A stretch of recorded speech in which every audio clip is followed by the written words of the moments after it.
Yo les amis, comment allez-vous? Est-ce que vous allez bien? Parce que moi je vais bien. Est-ce que vous allez bien? Moi je vais bien. Et vous, vous allez bien? Je vous entends pas. Mais c'est normal, je vous entends pas parce que vous regardez une vidéo. Je peux pas entendre quand vous regardez une vidéo. N'importe quoi. Bon, laissez tomber. Est-ce que vous êtes prêts pour la lecture du jour? Est-ce que vous êtes vraiment prêts pour la lecture? Oui ou non? Bon, encore une fois, je vous pose une question, mais de toute façon, je peux pas vous entendre. J'ai vraiment, je crois que le confinement il commence à monter dans ma tête là. Bon allez, on arrête de plaisanter, on se met en mode sérieux parce que on lit la parole de Dieu. Vous êtes prêts? On y va. Alors aujourd'hui c'est de Marc, on est au chapitre 12 et on va lire du verset 1 au verset 27. C'est parti, allons-y ensemble. Après cela, Jésus se met à leur parler en utilisant des comparaisons.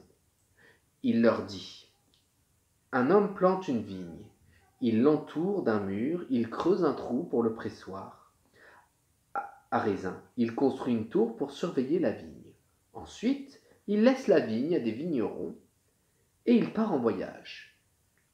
Au moment de la récolte, il envoie un serviteur vers les vignerons pour aller chercher son raisin. Mais les vignerons prennent le serviteur, ils le frappent et le renvoient sans rien lui donner. Le maître envoie un autre serviteur. Les vignerons le frappent à la tête et l'insultent. Le maître envoie encore un autre serviteur et les vignerons le tuent. Le maître envoie encore beaucoup d'autres serviteurs. Les vignerons frappent les uns et ils tuent les autres. Le maître n'a plus que son fils très aimé. Il l'envoie en dernier vers les vignerons en se disant: ils respecteront mon fils. Mais ces vignerons méchants se disent entre eux: c'est lui qui sera le propriétaire plus tard. Venez, tuons-le, et la vigne sera à nous. Ils prennent le fils, ils le tuent, et ils jettent son corps en dehors de la vigne. Jésus demande: qu'est-ce que le propriétaire de la vigne va faire? Il va venir, il va tuer les vignerons, et il donnera la vigne à d'autres. Vous avez sûrement lu ces phrases dans les livres saints. La pierre que les maçons ont rejetée est devenue une pierre principale de la maison. C'est le Seigneur qui a fait cela. Quelle action magnifique à nos yeux. Les chefs religieux cherchent un moyen pour arrêter Jésus. En effet, ils comprennent qu'il a raconté cette histoire contre eux, mais ils ont peur de la foule. Alors, ils laissent Jésus et s'en vont.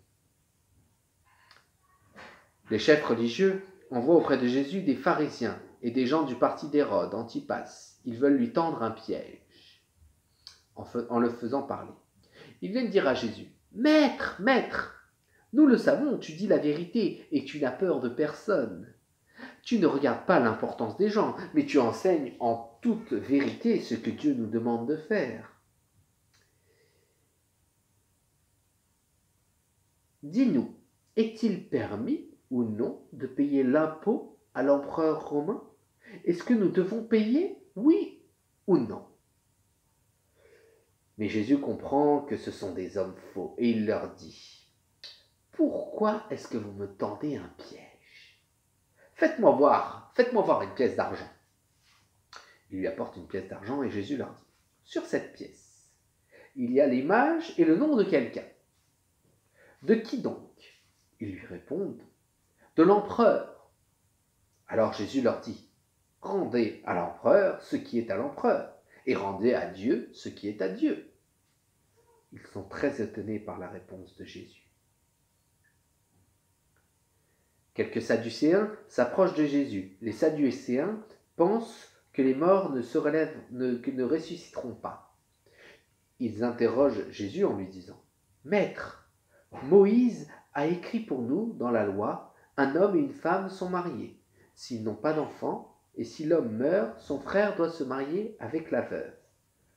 Ainsi, il donnera les enfants au frère qui est mort. Eh bien, supposons ceci. Il y a 7 frères. Le premier se marie et il meurt sans laisser d'enfant. Le deuxième se marie avec la veuve et il meurt sans laisser d'enfant. Il arrive la même chose au troisième. Et aux autres aussi. Les 7 frères meurent sans laisser d'enfant. Après eux, la femme meurt à son tour. Quand les morts se relèveront, elle sera la femme de qui? En effet, chacun des 7 frères a été son mari. Jésus leur dit, vous vous trompez.